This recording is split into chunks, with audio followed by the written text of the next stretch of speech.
प्रिय विद्यार्थियों, आप सभी का हार्दिक स्वागत है आपके अपने चैनल द साइंस गुरु में। मैं संजय कुमार पुनः आपके बीच उपस्थित हूं एक बहुत ही उपयोगी और महत्वपूर्ण टॉपिक को लेकर के। आज के इस वीडियो में हम पढ़ने वाले हैं बिहार बोर्ड के वर्ग 10वीं से संबंधित राजनीति विज्ञान का प्रथम चैप्टर, जिसका नाम है लोकतंत्र में सत्ता की साझेदारी।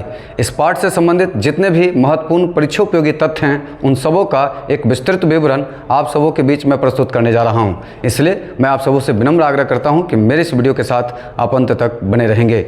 यदि आप मेरे इस वीडियो के साथ अंत तक जुड़े रहते हैं तो मैं आपको विश्वास दिलाता हूं कि इस पाठ से संबंधित जितने भी ऑब्जेक्टिव प्रश्न पूछे जाएंगे, वस्तुनिष्ठ प्रश्न पूछे जाएंगे, आप उसका भली भांति जवाब दे पाएंगे। तो चलिए ध्यान से सुनिएगा, समझिएगा और अपनी कॉपी में उसे अवश्य नोट कर लीजिएगा। जो प्रथम तथ्य है वह यह है कि मैक्सिको ओलंपिक 1968 के पदक समारोह में अमेरिकी अश्वेतों पर हो रहे अत्याचारों का उजागर किया गया था। तो ध्यान से समझेंगे। 1968 में मैक्सिको ओलंपिक हुआ था। अगर आपसे पूछा जाए कि मैक्सिको ओलंपिक कब हुआ था तो उसका जवाब होगा 1968 में। उस ओलंपिक में जो अमेरिकी अश्वेत खिलाड़ी थे, अश्वेत मतलब काले जो खिलाड़ी थे, उनके साथ अत्याचार किया जा रहा था, उनके साथ भेदभाव किया जा रहा था, उसी को उजागर किया गया था। मैं फिर से दोहरा दूं, 1968 के जो मैक्सिको ओलंपिक हुआ था उसमें अमेरिकी अश्वेत खिलाड़ियों के ऊपर जो अत्याचार हो रहा था उसका उजागर किया गया था। अगले तथ्य को ध्यान से सुनेंगे। भारतीय संविधान में 73वां और 74वां संशोधन करके सत्ता का पूर्ण रूप से विकेंद्रीकरण कर दिया गया। तो याद रखना है, सत्ता का जो विकेंद्रीकरण है भारत में किया गया है वो संविधान के 73वें और 74वें संशोधन के माध्यम से। सत्ता का विकेंद्रीकरण का मतलब होता है सत्ता की जो शक्तियां हैं वो विभिन्न स्तरों पर उसका बंटवारा कर देना। आइए अगले तथ्य की ओर चलते हैं। अगला जो तथ्य है वह यह है कि भाषा के आधार पर बनने वाला पहला राज्य आंध्र प्रदेश है, जो 1956 में राज्य बना। 1956 में आंध्र प्रदेश राज्य बना था और वो पहला राज्य बना जो भाषा के आधार पर उसका गठन किया गया था। आइए अगले तथ्य की हम चर्चा करते हैं। पंचायती राज की सबसे निचली इकाई ग्राम सभा है। नोट कर लेंगे, पंचायती राज की सबसे निचली इकाई ग्राम सभा है। मार्टिन लूथर किंग ने रंग भेद के विरुद्ध आवाज़ उठाया था। पूछा जा सकता है कि मार्टिन लूथर किंग ने किसके विरुद्ध आवाज़ उठाया, तो रंग भेद के विरुद्ध आवाज़ उठाया था, उसे नोट कर लेंगे। पुनः रूस में विभेद कम पाया जाता है। कई मौक़ों पर ऐसे प्रश्न पूछे जाएंगे कि इनमें से किस में विभेद कम पाया जाता है, तो आपका जवाब होगा रूस में। आगे देखते हैं। बेल्जियम सत्ता में साझेदारी का सबसे अच्छा उदाहरण प्रस्तुत करने वाला राष्ट्र है। याद रखना है, सत्ता में साझेदारी का सबसे बेहतर उदाहरण प्रस्तुत करता है वो देश है बेल्जियम। आगे ध्यान से सुनेंगे। सत्ता में साझेदारी लोकतांत्रिक व्यवस्था में सर्वश्रेष्ठ रूप से संभव है। सत्ता में साझेदारी, आप जानते हैं कि लोकतंत्र ही एक ऐसी व्यवस्था है जिसमें सत्ता की साझेदारी विभिन्न स्तरों पर की जा सकती हैं। अन्य जो शासन के तंत्र हैं उसमें सत्ता की साझेदारी बेहतर तरीके से संभव नहीं है। आगे जो महत्वपूर्ण तथ्य है वह यह है कि भारत में महिलाओं की साक्षरता दर 54% है। पूछा जाए कि भारत में महिलाओं का जो साक्षरता दर है वो कितना प्रतिशत है, तो आपका जवाब होगा 54%। उसके आगे ध्यान से सुनेंगे।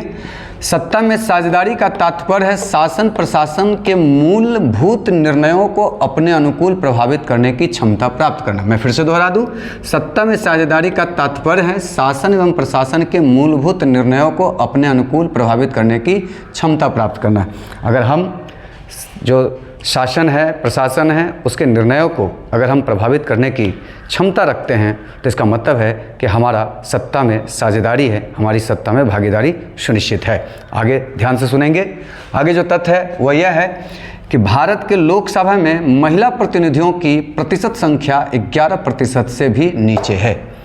यह चिंताजनक है, लेकिन ये एक आंकड़ा है कि भारत के लोकसभा में महिला प्रतिनिधियों की संख्या अर्थात महिला सांसदों की जो संख्या है वो 11% से भी नीचे है। अगर आपसे पूछा जाए कि भारत में महिला सांसदों की संख्या कितना है, तो आपका जवाब होगा 11% से भी नीचे। आगे जो महत्वपूर्ण तथ्य है वह यह है कि भारतीय संविधान सभी लोगों को कोई भी धर्म मानने की आज़ादी देता है। भारत, आप जानते हैं कि एक धर्मनिरपेक्ष राष्ट्र है और इस आधार पर हम कह सकते हैं कि हमारा जो संविधान है सबको, किसी भी व्यक्ति को कोई भी धर्म अपनाने का, मानने का, उसके रीति रिवाजों को अपनाने की आज़ादी वो देता है। आगे जो महत्वपूर्ण तथ्य है वह यह है कि लैंगिक विभाजन का अर्थ है स्त्री और पुरुष के बीच जैविक अंतर। लैंगिक विभाजन का मतलब है स्त्री और पुरुष के बीच में जैविक अंतर। आगे जो महत्वपूर्ण तथ्य है वो यह है कि नाजीवाद की शुरुआत जर्मनी से हुई थी। अगर आपसे पूछा जाए कि नाजीवाद की शुरुआत कहाँ से हुई तो आपका जवाब होना चाहिए जर्मनी। अगले महत्वपूर्ण तथ्य की चर्चा करते हैं। आगे जो तथ्य है वो यह है कि सांप्रदायिक राजनीति का अर्थ है एक धर्म दूसरे धर्म से श्रेष्ठ हैं। अगर हम अपने धर्म को श्रेष्ठ और दूसरे धर्म को हम नीचा दिखाते हैं तो यही सांप्रदायिकता है। ध्यान से सुनेंगे, सांप्रदायिकता का जो अर्थ हो गया एक धर्म को दूसरे से नीचा दिखाना या एक धर्म को दूसरे से श्रेष्ठ समझना। आगे जो महत्वपूर्ण तथ्य है वह यह है कि शूद्रों को प्राचीन काल में शिक्षा पाने का अधिकार नहीं था। ऐसे प्रश्न पूछे जाते हैं कि प्राचीन काल में किसे शिक्षा पाने का अधिकार नहीं था तो आपका जवाब होगा शूद्रों को। अगले तथ्य की चर्चा करते हैं। संविधान के अनुच्छेद 19 में नागरिकों को स्वतंत्रता का अधिकार दिया गया है। पूछा जाता है कि संविधान के किस अनुच्छेद के तहत नागरिकों को स्वतंत्रता का अधिकार दिया गया है तो वह अनुच्छेद 19 है। आगे जो महत्वपूर्ण तथ्य है वह यह है कि जेड गुडी रंग भेद की विरोधी नहीं थी। कई बार पूछा जाता है कि इनमें से कौन रंग भेद की विरोधी नहीं थी तो आपका जवाब होगा जेड गुडी। अगले तथ्य की चर्चा करते हैं। अगला जो तथ्य है वह यह है कि सरकारी नौकरी सामाजिक विभाजन का तरीका नहीं है। अब सरकारी नौकरी ये सामाजिक विभाजन का तरीका नहीं है। एग्ज़ाम में आपसे पूछे जाएंगे 4 ऑप्शन होंगे, इनमें से कौन सामाजिक विभाजन का तरीका नहीं है तो आपका जवाब होगा सरकारी नौकरी। अगले जो तथ्य हैं वो यह है कि श्रीलंका में क्षेत्रीय और सामाजिक दोनों स्तर पर सामाजिक विभाजन है। पूछा जाए कि श्रीलंका में किस किस स्तर पर सामाजिक विभाजन है तो वह क्षेत्रीय और सामाजिक दोनों स्तर पर सामाजिक विभाजन श्रीलंका में देखा जाता है। आगे जो महत्वपूर्ण तथ्य है वह यह है कि नस्लवाद में सामाजिक विभाजन का आधार देखने को नहीं मिलता है। नस्लवाद में सामाजिक विभाजन का कोई आधार नहीं होता है, नोट करते रहेंगे। उसके आगे है कृषि कार्य में महिलाओं की भागीदारी 40% है। ऐसे प्रश्न पूछे जाते हैं कि कृषि कार्य में महिलाओं की भागीदारी कितना प्रतिशत है तो आपका जवाब होना चाहिए 40% है। आगे जो महत्वपूर्ण तथ्य है वह यह है कि संविधान का अनुच्छेद 15 धर्म, वंश, जाति या स्थान के आधार पर किसी प्रकार के भेदभाव को निषेध करता है। तो हमारा जो संविधान का अनुच्छेद 15 है वो धर्म, जाति, वंश, स्थान के आधार पर किसी तरह का जो भेदभाव है उसको निषेध करता है, अर्थात उसकी मनाही करता है। अगले जो महत्वपूर्ण तथ्य है वह यह है, ध्यान से सुनेंगे, कि लोकतंत्र में टकराव एवं विभिन्नता में सामंजस्य देखने को मिलता है। लोकतंत्र ही एक ऐसा शासन व्यवस्था है जिसमें टकराव भी होता है और सामंजस्य भी आपको आसानी से बिठा लिए जाते हैं। अन्य शासन पद्धति में ऐसा संभव नहीं है। आगे जो महत्वपूर्ण तथ्य है वह यह है कि मराठी मानुष का विवाद महाराष्ट्र राज्य से संबंधित है। ऐसा पूछा जा सकता है कि मराठी मानुष का जो विवाद है किस राज्य से संबंधित है तो आपका जवाब होना चाहिए महाराष्ट्र से संबंधित है। आगे जो महत्वपूर्ण तथ्य है वह यह है कि विविधता और विभेद किसी राष्ट्र के लिए नकारात्मक और सकारात्मक दोनों हैं।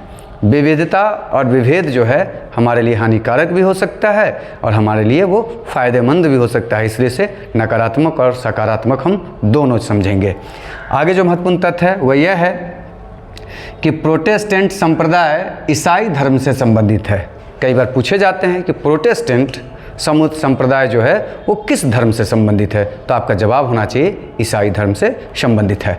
आगे जो महत्वपूर्ण तथ्य शेष रह गए हैं उनमें वह यह है कि ब्रुसेल्स में 80% लोग फ्रेंच भाषा बोलते हैं। ब्रुसेल्स में कितने प्रतिशत लोग फ्रेंच भाषा बोलते हैं तो आपका जवाब होगा 80%। अब अंतिम जो महत्वपूर्ण तथ्य है वह यह है कि मैक्सिको ओलंपिक की घटना रंग भेद का उदाहरण है। पूछा जा सकता है कि जो मैक्सिको ओलंपिक की जो घटना है वो किसका उदाहरण है तो आपका जवाब होगा वो रंग भेद का उदाहरण है। अब जो सारे महत्वपूर्ण तथ्य थे वो सभी इस वीडियो में भरपूर उसको समेटने का प्रयास किया गया है। मैं उम्मीद करता हूँ कि मेरा ये वीडियो आपको पसंद आया होगा। अगर आपको ये अच्छा लगा है तो आप इसे लाइक ज़रूर करिए, अब मेरे चैनल को सब्सक्राइब ज़रूर करिएगा और अपने दोस्तों के बीच आप शेयर भी कर दीजिएगा और कोई सुझाव हो तो कमेंट के माध्यम से आप अपना सुझाव भी हमें प्रेषित कर सकते हैं। आज के इस वीडियो को हम यहीं पर समाप्त करते हैं। तब तक के लिए शुभ विदा, धन्यवाद।